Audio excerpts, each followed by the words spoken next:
Sonpur PM Shri महाराजा उच्च विद्यालय स्वास्थ्य सचेतनता कार्यक्रम अनुष्ठित। सूचना अनुसार आज अपराह्न प्राय 3 घंटा पर्यंत सुवर्णपुर जिला सदर पीएम श्री महाराजा उच्च विद्यालय स्वास्थ्य सचेतनता कार्यक्रम अनुष्ठित हो जाइछि।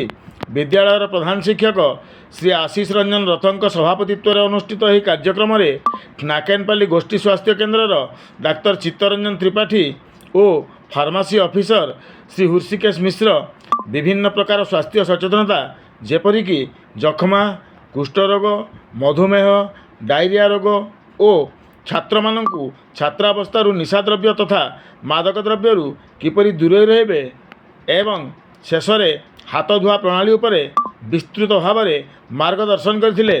एही कार्यक्रम में विद्यालयर समस्त शिक्षक शिक्षयित्री मध्य उपस्थित थिबा बेले शेष में प्रधान शिक्षक धन्यवाद अर्पण करी कार्यक्रम को सांग करथिले।